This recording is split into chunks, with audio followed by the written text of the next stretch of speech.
Muy bien, mis hermanos. Tuvimos una interrupción, ¿verdad? Momentánea. La oración quizá no salió, por eso la vamos entonces a realizar nuevamente.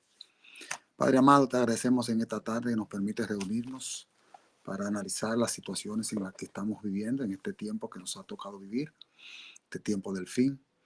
Vemos cómo las manifestaciones satánicas en todos los aspectos sociales, políticos, económicos, religiosos se están manifestando. Los planes del enemigo para atacar a tu pueblo, pero también hemos visto cómo ante cada batalla tú has salido victorioso y tú has sido nuestro protector. Gracias porque tus ángeles nos protegen y nos dirigen y nos cuidan. Que sea así hasta el final, Padre amado, que podamos estar dentro del grupo de los escogidos para que tú puedas protegernos. En el nombre de Jesús te agradecemos. Amén. Muy bien.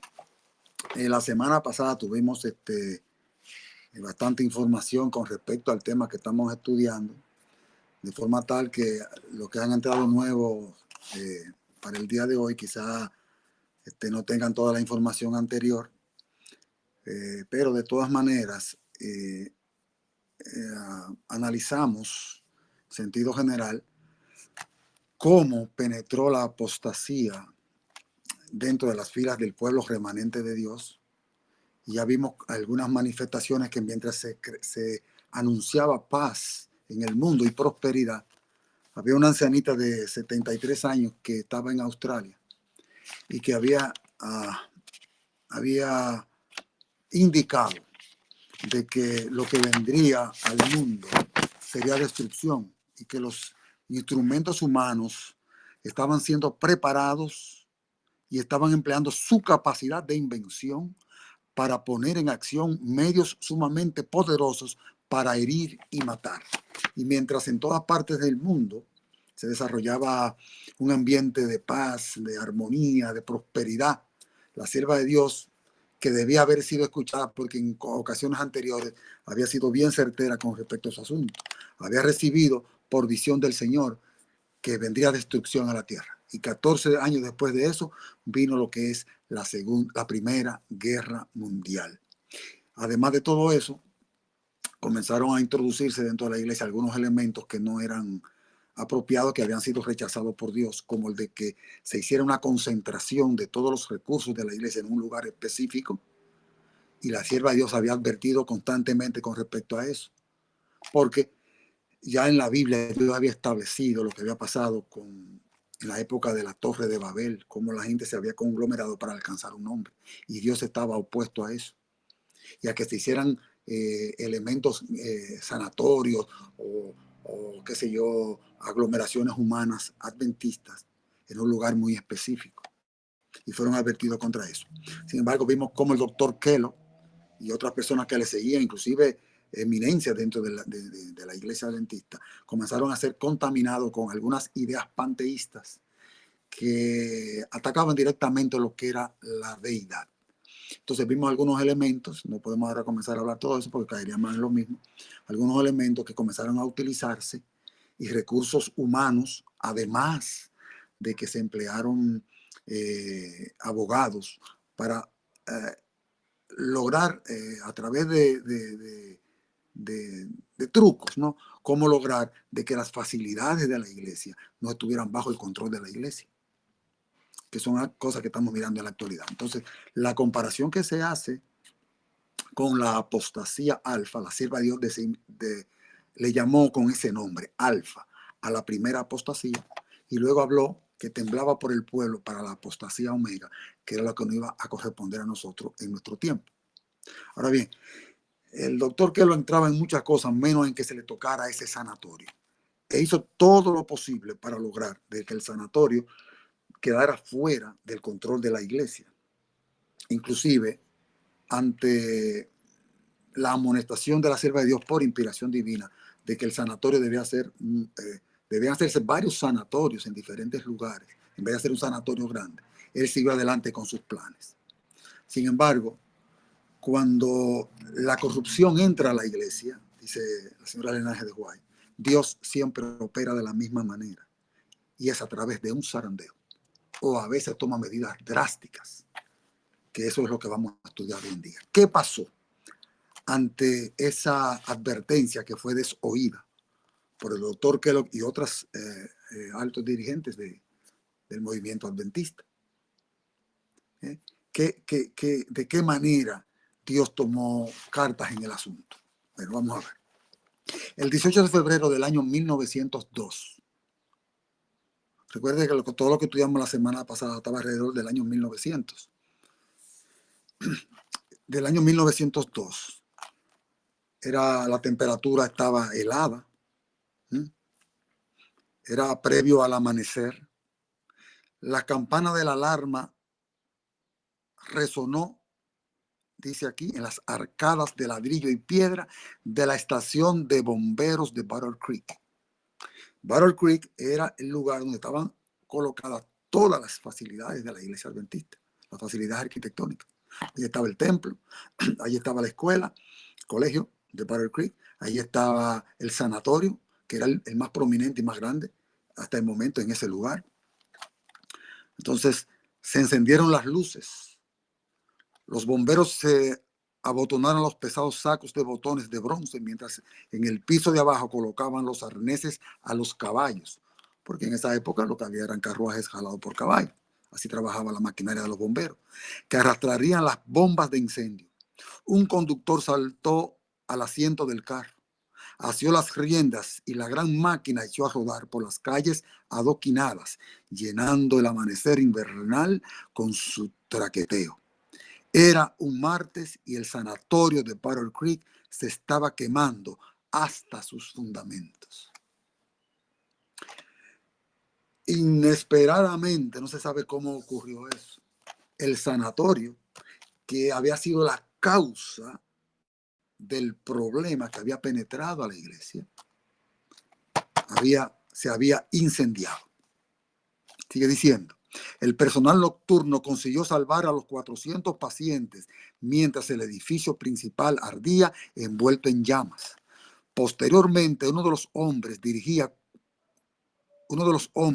diría cuán inútiles habían sido los esfuerzos para apagar el fuego. Y oiga lo que dijeron, el agua que arrojaban sobre las llamas tan solo parecía hacerles arder con mayor intensidad. Y vamos a ver más adelante que otro de los recursos que utilizó el doctor Kellogg, apelando a trampas legales, fue con la Review and Herald, donde se permitió, y lo vimos la semana pasada, comenzar a imprimir libros y artículos no adventistas. Y eso lo utilizó él más adelante para hacer una trampa y poder publicar el libro El Templo Viviente. Todas las cosas que estaban sucediendo en la apostasía alfa iban a suceder en la omega. Y vamos a ver algunos, vamos a seguir viendo muchos, porque lo vamos a ir conectando con las cosas que estamos mirando actualmente, porque eso estaba anunciado para nuestro tiempo. El doctor Kellogg, que regresaba de la costa del Pacífico, se enteró de la tragedia por boca de un periodista que se encontraba en la estación central de Chicago. Entró inmediatamente en acción. Después de subir al tren que lo conduciría a Battle Creek, Kellogg pidió que su secretario consiguiera una mesa y pasó el resto del día, oiga, con el sanatorio quemándose y quemado. Pasó el resto del día dibujando planos para la construcción de un nuevo edificio. O sea, que para él no fue una amonestación, porque él no podía desistir de los planes que tenían con respecto a ese sanatorio, que estaba haciendo... estaba actuando en contra de la amonestación de la sierva de Dios, que había traído directamente informaciones con respecto a cómo debía operar la iglesia en esos inicios para que no se convirtiera en un centro, que el poder estuviera concentrado en un solo lugar. No era conveniente eso. Dice aquí que cuando la sierva de Dios se enteró del asunto del sanatorio, como ya ella había recibido una premonición de parte de Dios con respecto a lo que iba a pasar, porque eso había acarreado la situación en la que la iglesia se encontraba en este momento, que estaba así produciéndose una división en la iglesia. Lo que no se percataron, los que estaban detrás en el error, era que la sierva de Dios había amonestado que más adelante eso conllevaría a que hubiera un ataque directo a las doctrinas básicas de nuestra iglesia. No se sorprenda que en la actualidad usted esté notando que las doctrinas básicas de nuestra fe están siendo atacadas. Es porque ya eso estaba anunciado para nuestro tiempo. Y ella fue la que eligió el nombre de apostasía omega. A veces se ataca a las personas que utilizan ese término y se le llama disidentes. Quien emplea ese término es la señora Elena G. de White, por revelación de Dios. Y ella pudo haber utilizado cualquier otro nombre, porque el alfabeto griego tiene muchas letras. Está el alfa, está la omega, pero también está gamma, está beta, y otras más. Pero ella le llamó el alfa porque era el alfa de la apostasía, que se convertiría en lo que luego sería la apostasía omega. Sin embargo, cuando ella vio el caso del incendio del sanatorio, no se asombró. Dice ella: hoy recibimos las aflictivas noticias del incendio del sanatorio de Battle Creek. Pero ella no expresó ningún tipo de asombro. Muy inquietas, dice ella, porque ya la premonición que ella había tenido de parte de Dios con respecto a ese asunto, ella lo que estaba era viendo una confirmación.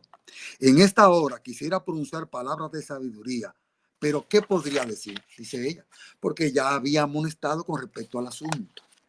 Sentimos aflicción por la situación de las personas cuyos intereses de la vida estaban unidos a esta institución. Y eso no se puede tomar superficialmente. Cuyos intereses de la vida, nosotros vimos la semana pasada que las personas que estaban dirigiendo el sanatorio y las personas que habían conseguido operar dentro del sanatorio adventista habían perdido la visión de la institución y estaban utilizando allí eso como una forma de vida. No se sorprenda usted que hoy en día está sucediendo exactamente lo mismo. Ya esa vocación de llevar el mensaje de amonestación, la verdad presente al mundo entero, se ha perdido.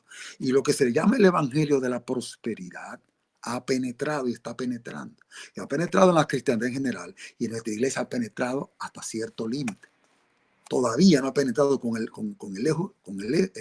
auge que se espera, pero va a llegar más porque ya está profetizado. Cuyos intereses de la vida están unidos a esta institución. En realidad, podemos llorar con los que lloran, dijo la sierva de Dios.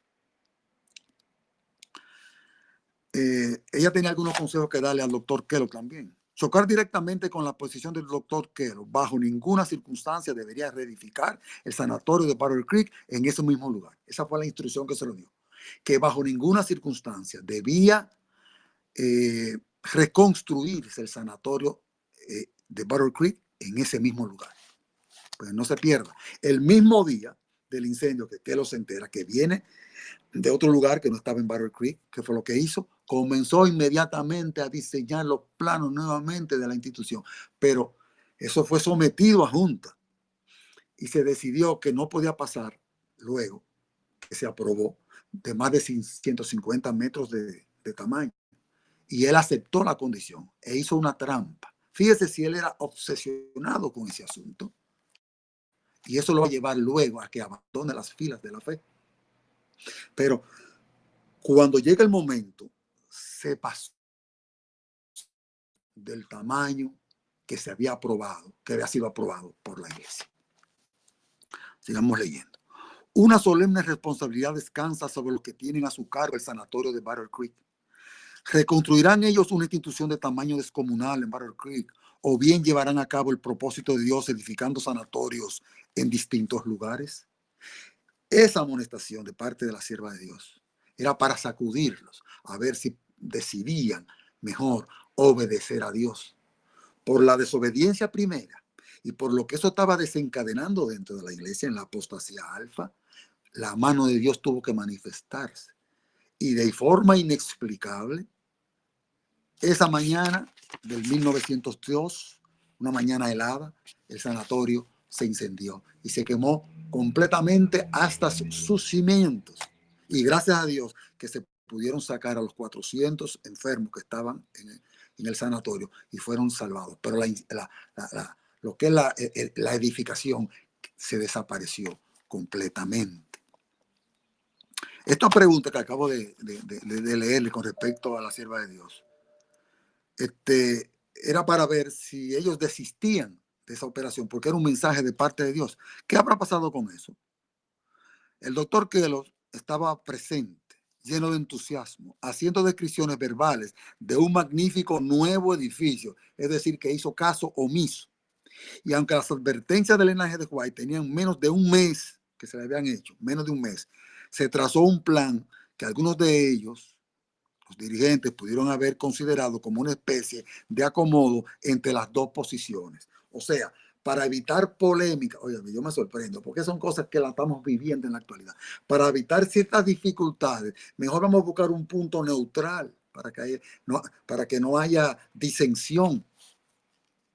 Cuando se está planteando algunas de nuestras doctrinas, que hoy en día se están cuestionando muchas de ellas, y no se va a sorprender usted, porque entre las doctrinas que hoy vamos a comenzar a mencionar cuáles son, que fueron atacadas en la alfa, son las mismas que van a ser atacadas. La primera doctrina que fue atacada en el alfa se llama la doctrina de la deidad. Hoy en día usted está notando que en nuestra iglesia la doctrina de la deidad tiene varias posiciones cuando siempre tuvo una sola. Hoy en día muchas personas no creen en la deidad, Padre, Hijo y Espíritu Santo. Creen que el Padre es uno, que Jesucristo salió del Padre, procede del Padre, o sea, como si fuera un ser engendrado, pero salió del Padre, el Padre fue primero. Y que el Espíritu Santo es una fuerza. Eso le estoy mencionando dentro de la iglesia. Ese argumento comenzó a socavar la fe desde la apostasía alfa. Y lo vamos a ver más adelante. Todavía no hemos llegado a ese punto. Solamente dando algunas pinceladas. Una especie de acomodo entre las dos posiciones. En vez de reedificar los dos edificios principales, construirán uno solo limitado a 5 pisos de alto y a un largo de 150 metros. Pero el doctor Kellogg tenía otra idea. Y en el plano que dijo él que estaba sometido a lo que se había aprobado, entonces, y lo que se aprobó tampoco era lo correcto, porque lo que había que aprobar es lo que Dios dijo. Pero para evitar esa polémica, como habían dos posiciones, se transaron en el medio. Pero ya el doctor que lo había diseñado un edificio que era 30 metros más grande. Y se dieron cuenta, porque cuando fueron a ver los cimientos del edificio que se estaban construyendo, se dieron cuenta de que se había pasado de la dimensión. Ya era capaz de alojar a 1000 personas. Y usted dirá, ¿por qué tiene eso de malo? La desobediencia a Dios siempre trae consecuencias. Y como consecuencia de la desobediencia a Dios, llegó el mal. Porque usted dirá, ¿y qué tiene de malo comer de un árbol? La desobediencia a Dios. ¿Qué tiene de malo desobedecer un día? La desobediencia a Dios. Oiga, el problema del tiempo del fin, el punto focal de controversia, será la observancia del sábado como día de reposo. Algo que parece sencillo, un día. El problema no es un día, el problema es la desobediencia a Dios. Y lo que significa eso. Muy bien. El pastor Daniels, que era el presidente de la Asociación General en aquel tiempo, recordó que la señora Linaje de White había dedicado su libro Palabras de Vida del Gran Maestro a la recolección de fondos para las escuelas adventistas. Y ese libro fue un éxito. Palabras de Vida del Gran Maestro. Todo lo que se recolectara con ese libro era donado para las instituciones, para el colegio adventista, al que la señora White, vimos la semana pasada, se había referido a que no enviaran sus hijos al colegio adventista. Y usted dirá, ¿pero qué pasó? ¿Por qué la sierva de Dios está diciendo eso?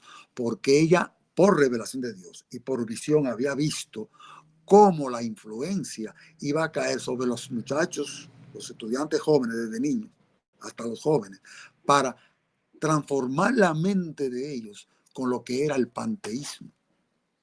Y vamos a ver ahorita en qué consiste el panteísmo y dónde estaba el peligro de ese asunto. Como la sierva de Dios recibió la revelación y tuvo eso en visión, alertó a sus padres que no enviaran a sus hijos a Battle Creek, al colegio.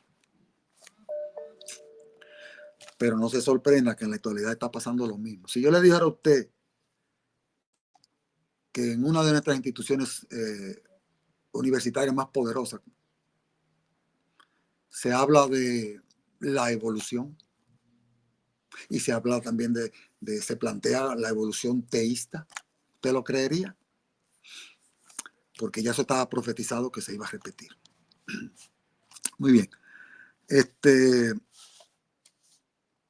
Palabra de vida del gran maestro a la recolección de fondos para las escuelas adventistas. Pero Kellogg tenía un plan. Ya él tenía escrito un borrador con un libro al que él tituló él le tituló a ese libro como el templo viviente, así me recordé, el templo viviente. Y usted va a ver lo que significa ese libro, porque él puso el templo viviente.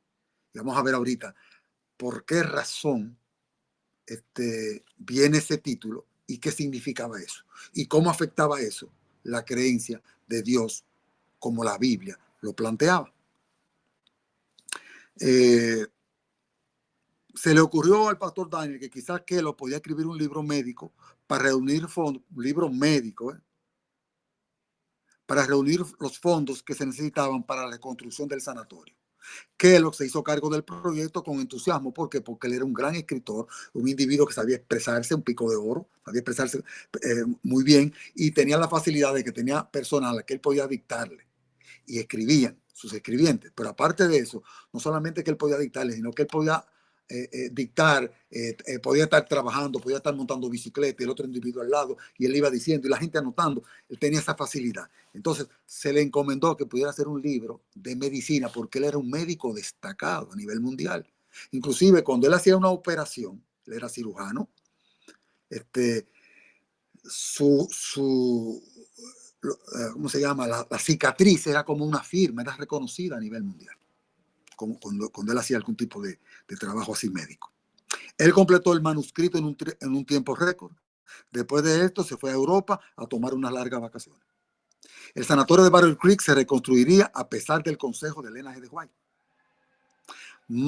Lo había hecho, ya dijimos, más de 30 metros de largo, pero se había conseguido por la influencia que él tenía en la denominación para que se aprobara y se reconstruyera el sanatorio.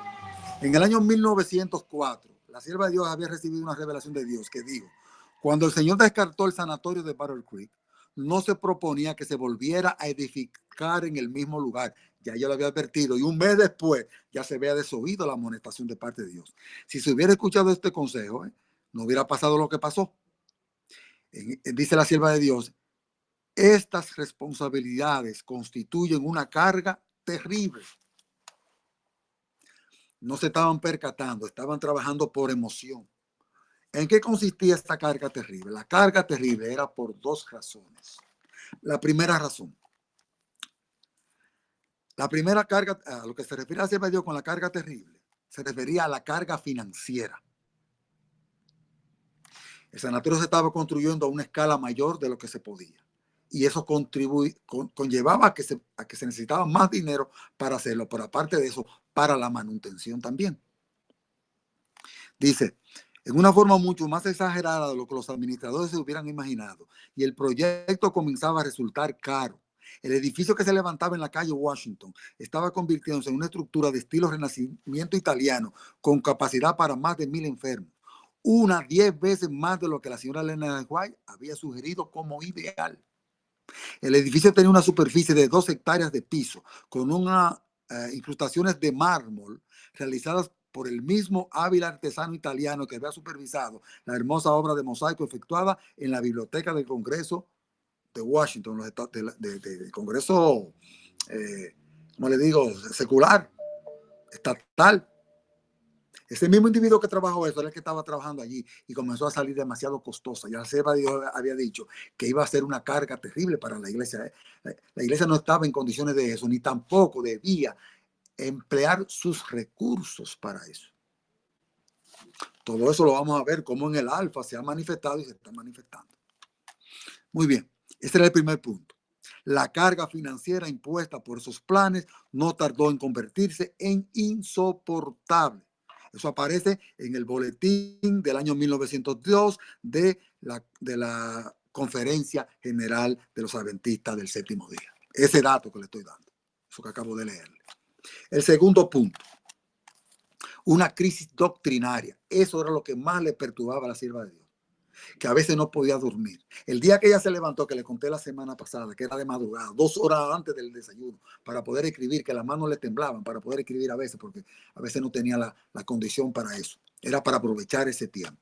Fue cuando Dios les reveló y vio en visión un individuo bajito, vestido de blanco, que era el doctor Kellogg, y cómo iba él a actuar en contra de las normas que Dios había establecido y cómo eso iba a afectar a la iglesia en sus cimientos.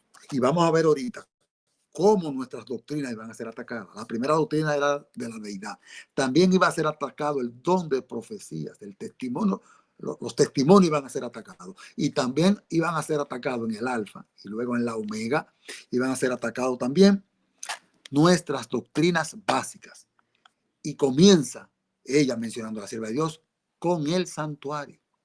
Por eso que no se sorprende usted que esas cosas que están pasando hoy en día con respecto al santuario, con respecto al sábado, con respecto a nuestras doctrinas básicas, que están siendo aguadas. Fíjese, esta semana pasada acabó de salir una información, y no de cualquier persona. Vamos a ver que aquí en el Alfa eran lumbreras, eran personas, dirigentes altos de la denominación que estaban haciendo eso. No se sorprenda que hoy en día eso es lo que usted está mirando. Porque esta semana vimos ahí un anuncio, una presentación acerca de los dos testigos. Los dos testigos ahora, hay dos autores, uno es el doctor Mark Finley y el otro se me fue el nombre, como Stephanovich, algo así. Ese otro que es una eminencia adventista también, pero lo están catalogando como ese es el número uno. Entonces lo que dice el doctor Mark Finley, que es el autor de esta lección del folleto, entonces no tiene algún valor porque él no es una autoridad. Pero ¿qué pasa? Que el que está de acuerdo con lo que dice el Espíritu de Profecía es el doctor Mark Finley. Porque el Espíritu de Profecía dice claramente en el capítulo 16 que el conflicto de los siglos, claramente que esos dos testigos representan el Antiguo y el Nuevo Testamento. Entonces, la autoridad que usted está menoscabando no es al doctor Mark Finley. Usted lo que no se atreve a decir que está en contra de lo que la sierva declaró. Y mientras profesan creer en la sierva de Dios, como creía, decía el doctor Kellogg, lo vimos la semana pasada también, lamento que muchos no estaban la semana pasada, pero vimos la semana pasada que el doctor Kellogg era capaz de llorarle mientras estaba dando un sermón o hablando algo, y a los 15 minutos estar atacando los testimonios de la sierva de Dios. Entonces es delicado el asunto. Muy bien, el segundo punto era la crisis doctrinaria. La verdadera crisis de la iglesia, según la señora Elena G. de White, era algo que cerraba algo más profundo que el dinero. O sea, dijo, la carga será terrible por la cuestión económica, y se demostró que no podía la iglesia seguir con eso, de tan costoso que estaba haciendo la edificación. Pero luego, después de eso, dice ella, es algo más profundo que el dinero. ¿De qué se trataba eso? Dice, en la nueva obra del doctor Kellogg se encontraban ocultos todos los elementos de una crisis de doctrina sin precedentes. Dice todos los elementos de una crisis de doctrina. Por eso es que la sierva de Dios dice más adelante que la crisis, que la reforma que la iglesia necesita es una reforma de la piedad primitiva. Y es de los individuos y del comportamiento de los individuos, nosotros, los miembros de la iglesia. Pero no es de la doctrina, ya lo aclara perfectamente. Lo que estaba siendo atacado eran las doctrinas. Y en la actualidad lo que está siendo atacado son nuestras doctrinas. Oiga este planteamiento. Lo que mantiene unido al pueblo, lo que manifiesta, la característica que identifica al pueblo de Dios de los últimos días, el pueblo remanente, no es el sábado, es la unidad. Oiga ese planteamiento, oiga cómo usted ataca la doctrina básica, porque no es cierto eso. Lo que identifica al pueblo de Dios, dice Jesucristo, dice, son los que guardan los mandamientos de Dios y tienen el testimonio de Jesucristo, que es el don de la profecía. Dos características. ¿Quién dijo eso? Lo dijo Jesucristo. En Apocalipsis capítulo 12, versículo 17, a través de su ángel, y el ángel se lo dio a Juan para que escribiera eso. Entonces aparece, estoy hablando de grandes lumbreras. Y viene ahora y dice que no, que lo que identifica al pueblo de Dios los últimos días es la unidad. Una falsedad de toda falsedad, porque los demonios trabajan unidos con Satanás, unidos, bien unidos en su propósito, pero están en la mentira, están en el error. Las doctrinas, según también dijo ese autor o ese teólogo nuestro, las doctrinas no es lo que indica, lo que identifica el pueblo de Dios. ¿Cómo puede haber un pueblo unido si no es en la doctrina? Entonces se cita a Juan 17, la oración de Jesucristo. Padre, que ellos sean uno como tú y yo somos uno. Pero ¿qué es lo que dice después de que tú y yo somos uno? ¿Qué dice más abajo? Más abajo, santifícalos en tu verdad. Tu palabra es la verdad. Es decir, que la unidad es por la doctrina. Mire, el dragón, la bestia y el falso profeta, la falsa deidad, la falsa trinidad. El dragón, la bestia y el falso profeta. Dice la Biblia que trabajan unidos y que los reyes de la tierra también se le unen. Hay unidad, pero ¿qué pasa? La unidad que tienen está en contra de las doctrinas de Dios. Entonces esa unidad no progresa, es falsa. Los demonios trabajan unidos. Es la unidad, no puede ser la unidad porque ellos trabajan unidos, pero están en contra de lo que Dios ha establecido. Entonces, si usted sigue analizando, va a notar que lo que identifica al pueblo de Dios es verdaderamente lo que Jesucristo dijo. Guardan los mandamientos de Dios y tienen el testimonio de Jesucristo. Entonces, nuestra doctrina no es lo que tiene que ser reformado. Lo que tiene que ser reformado somos nosotros y tener la piedad primitiva, la piedad que tenían los apóstoles. Entonces, sigamos aquí. Durante varios años, el doctor Kellogg utilizó declaraciones extrañas como esta. Dios se encuentra en mí. Ahí viene lo que es el panteísmo. Lo vamos a analizar ahora, el panteísmo. Dios se encuentra en mí. O sea, Dios está en todas las partes. Eso lo que iba a hacer era que iba a quitar de en medio la doctrina del santuario. ¿Pero qué relación tiene esto con la doctrina del santuario? Usted lo va a ver en un momentito. Dios se encuentra en mí. Dijo él en una reunión que se hizo en la Asociación General. Y todo lo que yo hago es obra del poder de Dios. Y aparentemente se ve la cosa correcta. Usted va a ver hasta dónde lleva eso. Un acto creativo de Dios, que lo hace a través de él. Era una idea fascinadora que al parecer ponía a la deidad muy cerca del ser humano y cautivó, oiga esto, rápidamente el interés de algunos pensadores denominacionales. No es de cualquier gente. Son de los pensadores de la denominación que comenzó a agradarle esa idea. Dios está en mí, y como Dios está en mí, después dice que Dios va a estar en todas las partes. Entonces, Dios está tan cercano a mí que Dios a través de mí va a hacer cosas. Cuidado con eso, porque usted va a ver para dónde eso lo va a llevar. Ante la pregunta en la que él fue cuestionado, usted va a ver la respuesta que él da. Entonces, la idea que él tenía de Dios era muy diferente a la idea o a lo que la Biblia explica acerca de lo que era Dios. Dice Kellogg, en el aire que respiramos es el medio por el cual Dios envía al Espíritu Santo. Ya, ahí viene el primer error. El Espíritu Santo de Dios, Dios le envía a través del aire. Estoy leyendo exactamente lo que el doctor, y lo tengo entre comillas, lo que el doctor Kellogg decía, para que usted vea cómo era el planteamiento del panteísmo y el planteamiento que él tenía de lo que era la deidad. O sea, que el Espíritu Santo Dios le enviaba a través de ¿qué? Del aire físico.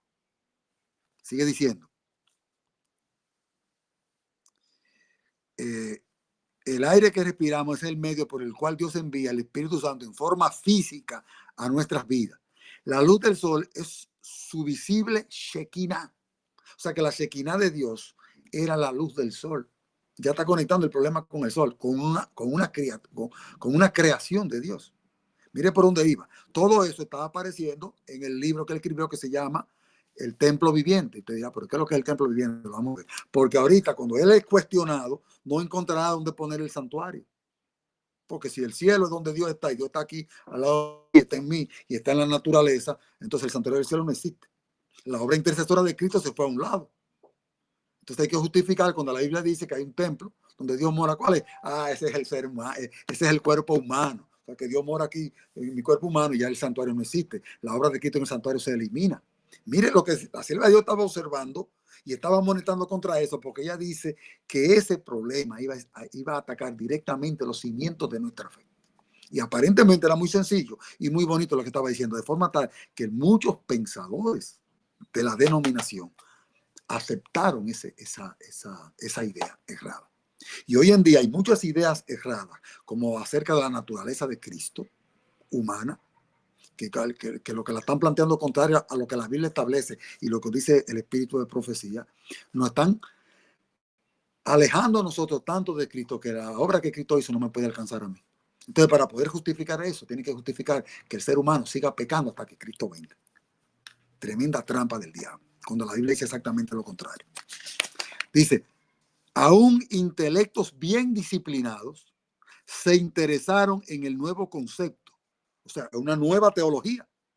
Hoy en día se le llama nueva teología a todas esas ideas erradas que están penetrando, dándole de lleno a nuestras doctrinas básicas.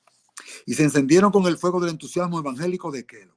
Estos sentimientos aparecían en forma aún más persuasiva en las páginas de prueba del libro de Kellogg que se llamaba El Templo Viviente. Muy bien. En el cuerpo humano, decía el doctor Kellogg en ese libro, se encuentra el poder que edifica, que crea. Oiga bien, en el cuerpo humano está el poder que edifica y que crea. Y que es Dios mismo, la presencia divina en el templo. O sea que la presencia divina de Dios está en el cuerpo humano y el cuerpo humano es capaz de edificar y de crear. Oiga por dónde va ese asunto. Por eso hoy en día, Satanás, atacando los cimientos de nuestra fe, ha confundido a pensadores actuales, teólogos actuales, con respecto a lo que es la deidad. Nosotros le llamamos Trinidad, pero es por decir que son tres en uno.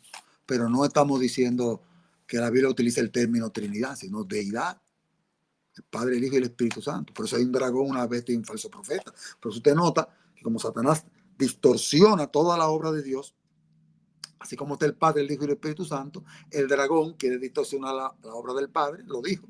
Seré semejante al Altísimo. Y en el sol y en los lados del norte me sentaré, a los lados del norte. Dice, me voy a sentar allí, en el trono de Dios.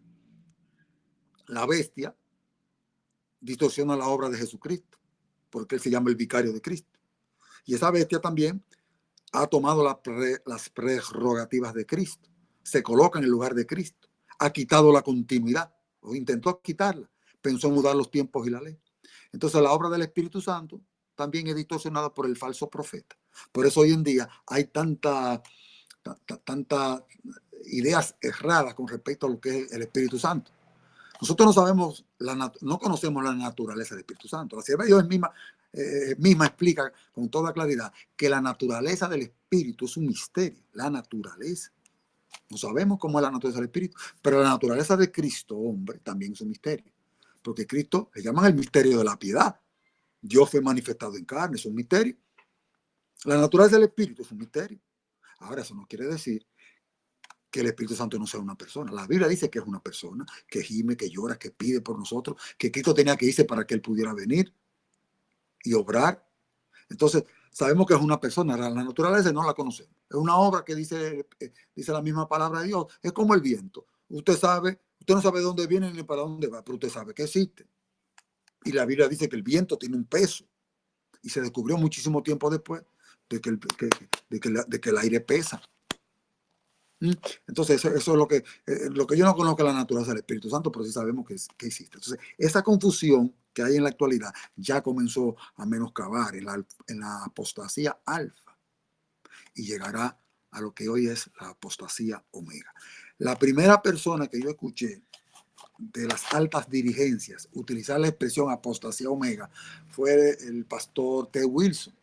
porque desde nuestro púlpito nunca se escucha la apostasía omega, porque desde que se utiliza esa palabra, de una vez la gente se interpreta que son disidentes.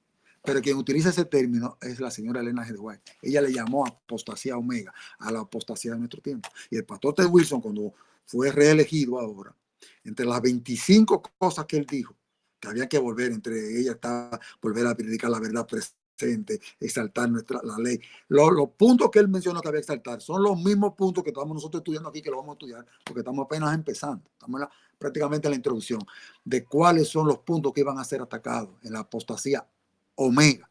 Y esos son los que él exaltó en su discurso. Y entre ellos mencionó la verdad del santuario, lo del sábado, lo de la ley, y el mensaje de los tres ángeles, que todo eso había que levantarlo. Pero también él dijo, mencionó el término de que estábamos viviendo ya en el periodo de la apostasía omega. Pastor Wilson lo dijo así con nombre, apostasía omega, así le llaman. Esos términos no son términos nuestros, sino que la sierva de Dios lo dice. Muy bien. Pocos comprendían que esa idea podía sacar a una persona del seno del cristianismo, porque comenzaba de una forma sutil a penetrar y colocarla en un ambiente de un misticismo religioso. Apareció uno de nuestros obreros, ¿cómo se llama? Eso que van a... se me fue el nombre ahora mismo, estoy borrando muchas cosas. Un misionero nuestro, llamado William Spicer, que vino y al enterarse de las cuestiones que estaban sucediendo y cómo estaban siendo sacudidos los cimientos de nuestra iglesia, él tenía 13 años menos de edad que el doctor Keller. El doctor Keller en esa época tenía 50 años, es decir, que el muchacho tenía como 37 años por ahí.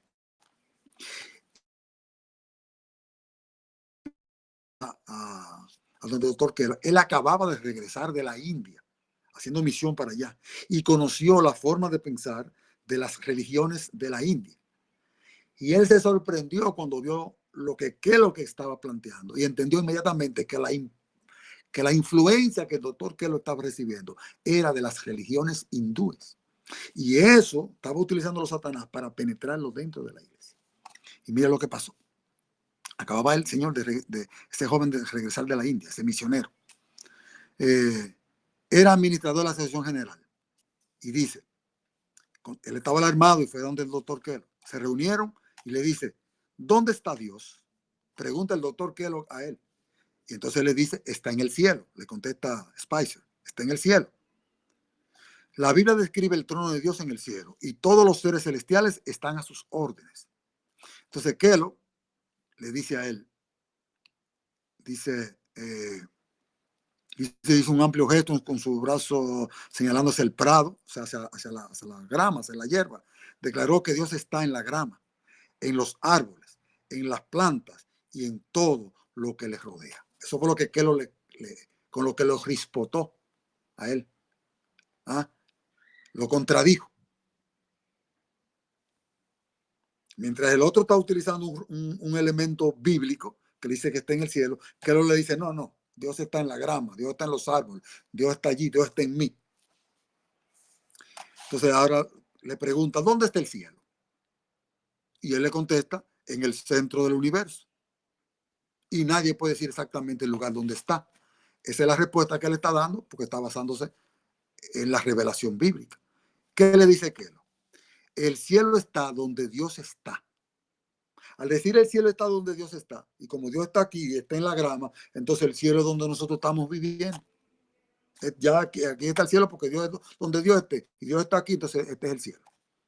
Eso está, sin usted darse cuenta, quitando de en medio la obra intercesora de Cristo en el santuario celestial.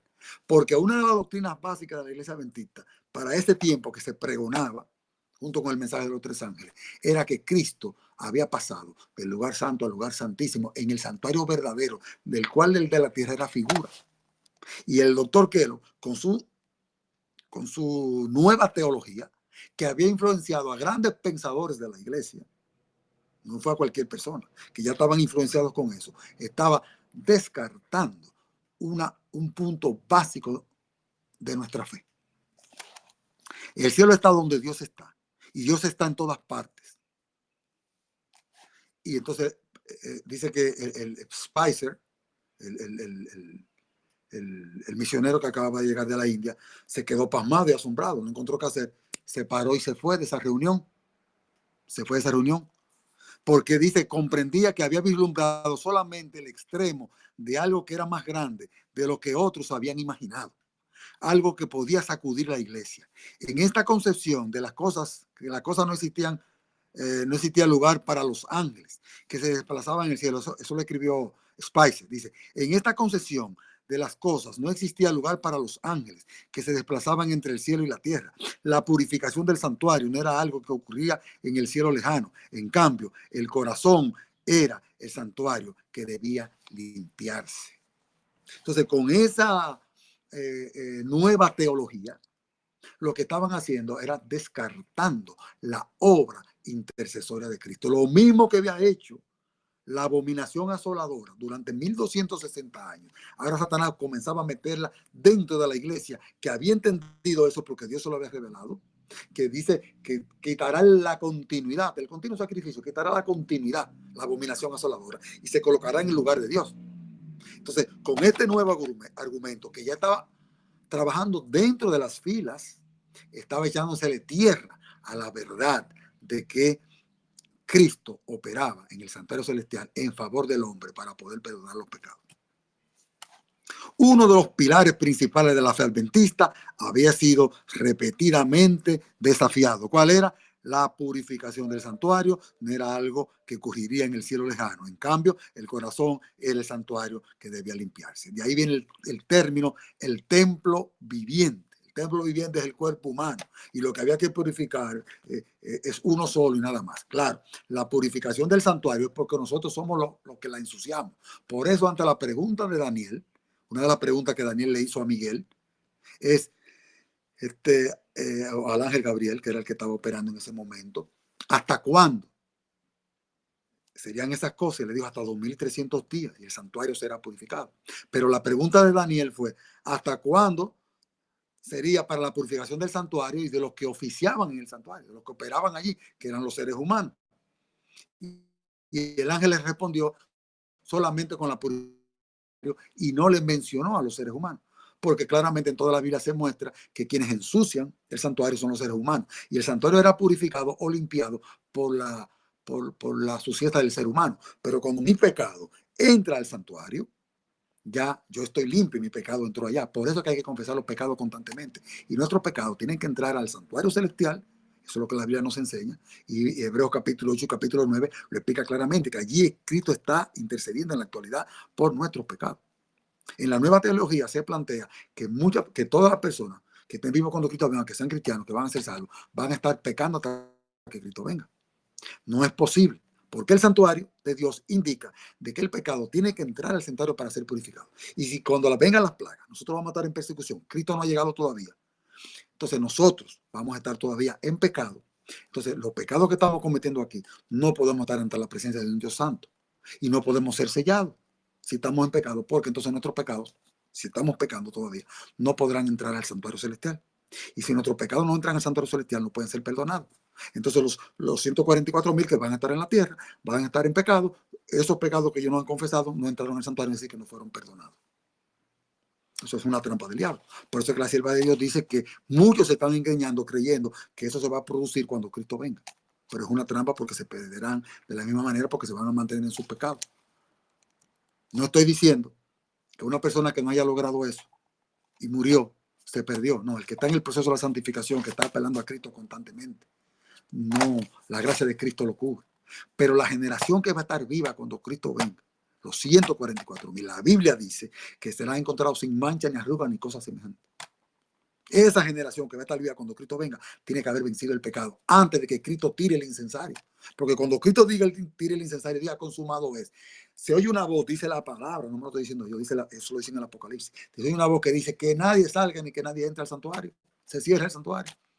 Y si nadie puede salir ni entrar es porque el juicio terminó, la gracia se acabó, la gracia se acabó. Entonces, si no hay gracia, ¿cómo usted va a estar en su pecado todavía? No puede ser. Muy bien. Uno de los pilares principales de la fe adventista había sido repetidamente desafiado. la creencia del santuario. Vaya cogiendo, porque ya vimos que la deidad fue atacada, el santuario ha sido atacado y los testimonios han sido atacados. Tres de los puntos que vamos a ver más adelante cuando lleguemos a la apostasía omega. Todavía estamos estudiando las bases de lo que era la apostasía alfa para poder entender la omega. La sierva de Dios lo reveló. Y estamos mirando sus opiniones y cómo fueron desoídas las advertencias de parte de Dios por beneficios personales antes que los beneficios de exaltar el mensaje de Dios que Dios había mandado para todo el mundo. Muy bien. En una forma en la que él mismo no comprendía, no se había dado cuenta plenamente. Había saltado una creencia fundamental del adventismo. Tal vez sin darse cuenta, al comienzo había atacado a la doctrina del santuario celestial. Ya vimos en qué consistía esa doctrina. Mire, le voy a decir algo. Todas las doctrinas que nosotros tenemos como adventistas del séptimo día aparecen en el santuario. Todas, mire, la que usted diga, la verdad del sábado, la ley de Dios, todo está en el santuario. Todo, mire la que usted diga, la deidad, la obra de Cristo, el plan de la salvación, el bautismo, todo. Mire, la colocación del lavacro en ese lugar. Oiga, solamente la sabiduría infinita de Dios podía revelar el plan de salvación en sombra, como se hizo en el santuario, dice la sierva de Dios. Solamente la sabiduría infinita. Dios colocó esa arca allí, perdón, el altar del lavacro. Lo puso primero que el altar del sacrificio. Cuando el sacrificio se realizaba y luego se podía pasar al lugar santísimo. Antes no se podía.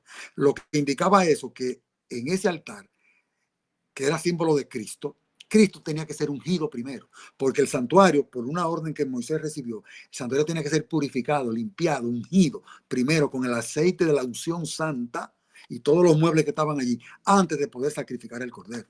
Y había que ungir a Aarón y sus hijos para poder oficiar. Luego que ellos eran ungidos y limpiados, purificados, entonces sacrificaban el cordero. Y luego tenían que pasar nuevamente por delante de donde estaba el lavacro y entrar al lugar santo a aspejar la sangre.